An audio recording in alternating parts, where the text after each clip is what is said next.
In part one of this video, I sort of figured out what the problem was with the recoil unit, but I had to order a new piece to replace the kind of the flipper on the recoil unit that engages with the flywheel.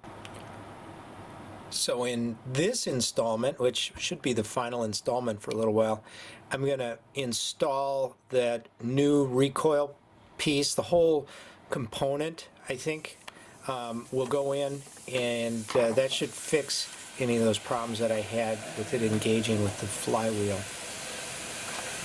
and everything. So I have taken off the little flipper, which is kind of worn down on here, and I could just replace that, but this is broken out here. I don't think it does anything, but one concern I have is that when I take this off, this spring in here is going to be difficult to put back in. So I'm going to just take this one out and see what happens. So I've already got the flipper out and the screw that holds everything in place. So let's just take it out and see what that spring does.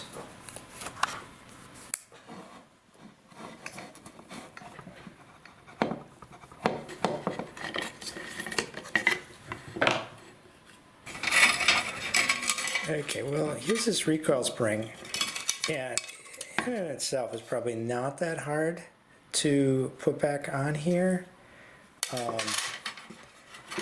Let's see, this piece is otherwise perfect.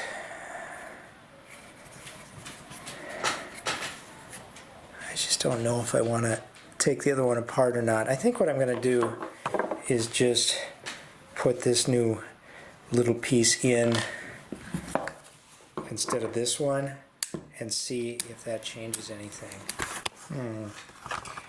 You can see these aren't the same. This is the one from my chainsaw. This is the one from the new parts one that I got, and you can see how this has got a much bigger and longer male part that fits in than this. So if I want to change this out, I'm going to have to change this whole piece. I've got that spring in there hooked up. Now I'm going to, just because you got to put some tension on it first before you put that rope back through, and it helps to cut this rope off cleanly and burn the ends so that it's easy to fit through this hole. I got to pre-tension this before I stick that rope in there again and then tie that handle back on. Okay, I got that back together without too much difficulty. Don't get this screw too tight. If you get it too tight, it'll clomp down on this little pin, and that'll keep your flipper from flipping out.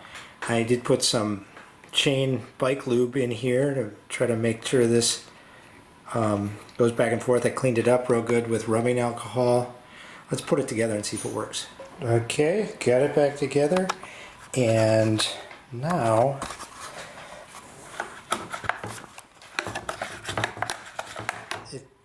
it is caught. It doesn't take anything now. This is the way it's supposed to be. So I'm declaring it fixed.